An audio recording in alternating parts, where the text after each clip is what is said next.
Assalamualaikum warahmatullahi wabarakatuh. Perkenalkan, saya Faza Kamila. Di sini saya akan memenuhi tugas perencanaan pembelajaran.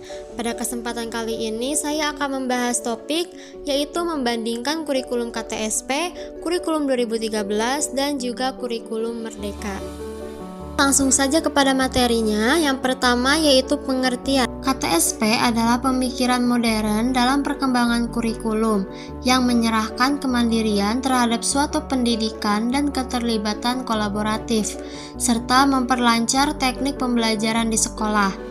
Sedangkan kurikulum 2013 adalah kurikulum yang dirancang oleh pemerintah untuk membentuk peserta didik yang berkarakter, kompeten, dan literat melalui pembelajaran tematik integratif. Yang ketiga, selanjutnya kurikulum Merdeka adalah kurikulum dengan pembelajaran berbasis proyek dan capaian pembelajaran atau CP yang dirancang agar siswa lebih merdeka dalam belajar dan guru lebih merdeka dalam mengajar. Selanjutnya itu ada tujuan dari kurikulum. Yang pertama KTSP yaitu untuk membuat kurikulum yang sesuai dengan kekhasan atau karakteristik, kondisi, potensi, kebutuhan, dan permasalahan daerah, serta satuan pendidikan dan peserta didik. Selain itu, kurikulum tersebut harus mengacu pada tujuan pendidikan nasional.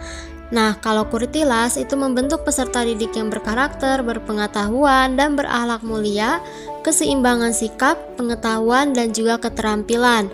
Nah, kalau Kurmer itu mengembangkan potensi peserta didik menuju profil pelajar Pancasila, serta memberikan ruang kebebasan belajar bagi siswa. Selanjutnya, perbedaan pendekatan dari beberapa kurikulum. Yang pertama yaitu ada KTSP, berpusat pada guru atau teacher center, dominan ceramah, dan tugas. Pembelajaran cenderung berfokus pada aspek kognitif. Nah, untuk Kurtilas, pendekatan saintifik atau 5M, mengamati, menanya, mencoba, menalar, dan mengomunikasikan. Nah, untuk Kurmer, memakai pendekatan berdiferensiasi dan proyek penguatan profil pelajar Pancasila atau P5 dan juga bersifat fleksibel dan kontekstual. Perbedaan antara materi pembelajaran di berbagai kurikulum. Untuk KTSP disusun oleh sekolah sesuai kondisi daerah, tetapi cenderung luas dan padat. KTSP juga dapat menekankan penguasaan materi secara terpisah dan menggunakan standar kompetensi atau SK dan kompetensi dasar atau KD. Nah, untuk Kurtilas ini materinya terstruktur, mendalam, dan juga terintegrasi antar mata pelajaran, menggunakan pendekatan tematik, integratif di SD, berbasis pada kompetensi inti atau KI, dan kompetensi dasar atau KD, disusun berdasarkan tema-tema terpadu, bukan mata pelajaran terpisah, hingga kelas 1 hingga 6. Nah, jika Kurmer itu materi lebih ringkas dan esensial, disesuaikan dengan konteks dan kebutuhan siswa, lebih fleksibel dan menekankan pengembangan karakter siswa melalui pembelajaran berdiferensiasi dan proyek penguatan profil pelajar Pancasila, menggunakan capaian pembelajaran atau CP yang disusun per fase. Sekolah memiliki keleluasaan merancang tujuan pembelajaran atau TP dan alur tujuan pembelajaran ATP. Perbedaan pada media pembelajaran. Untuk KTSP itu biasanya lebih bersifat tradisional dan terstruktur, di mana guru berperan sebagai pusat informasi. Nah, untuk Kurtilas mendorong penggunaan pendekatan saintifik yang lebih ilmiah dan juga terstruktur.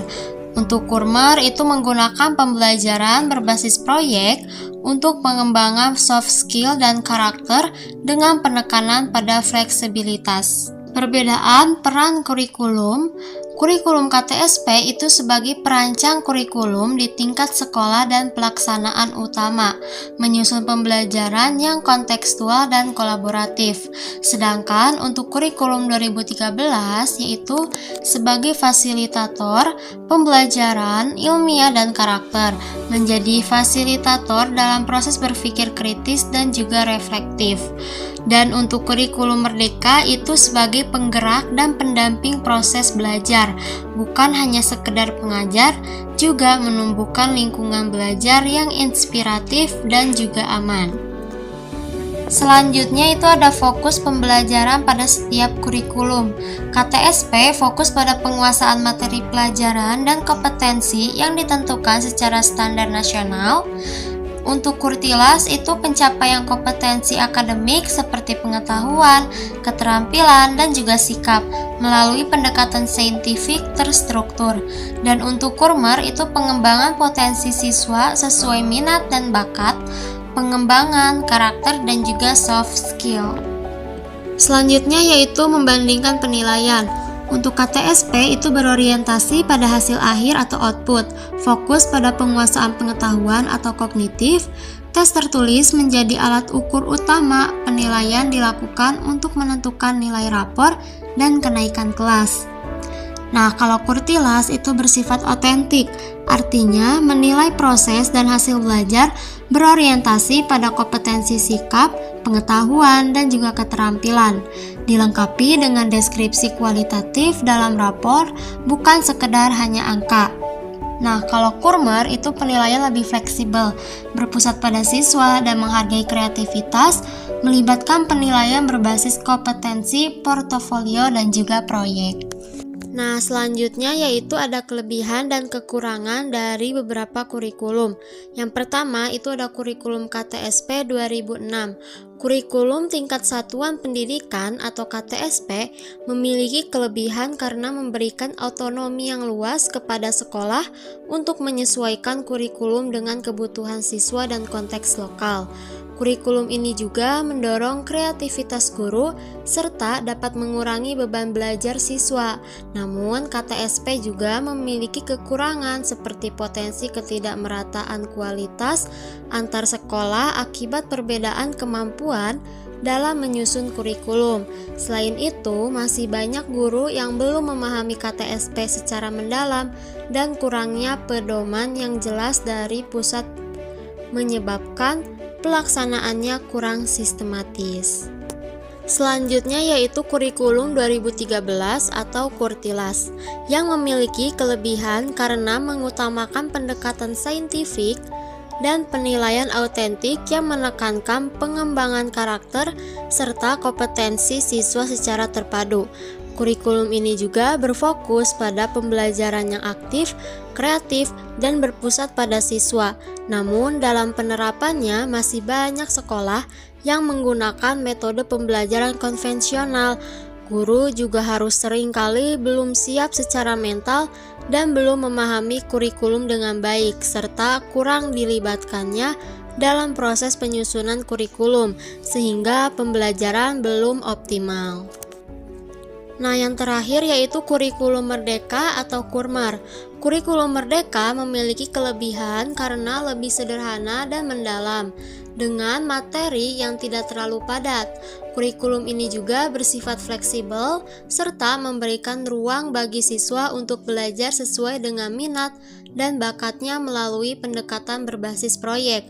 Meski demikian, kurikulum merdeka juga memiliki kekurangan, antara lain membutuhkan penyesuaian yang besar dari sekolah dan guru, memerlukan sarana serta prasarana yang memadai, dan dapat menimbulkan kesulitan dalam implementasi apabila guru belum sepenuhnya siap.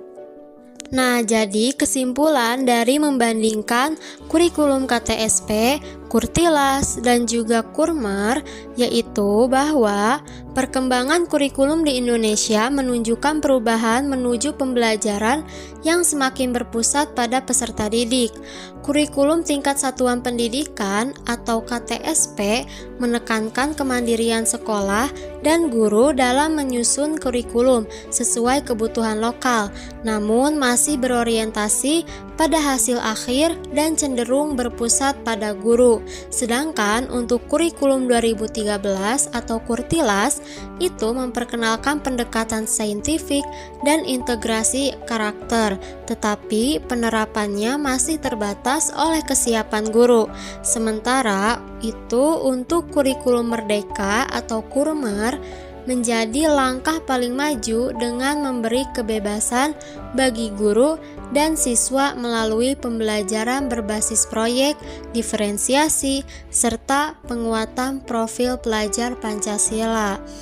Nah, secara keseluruhan, arah perubahan kurikulum menunjukkan upaya pemerintah untuk menciptakan pembelajaran yang lebih fleksibel, kontekstual, dan berfokus pada pengembangan potensi serta karakter peserta didik.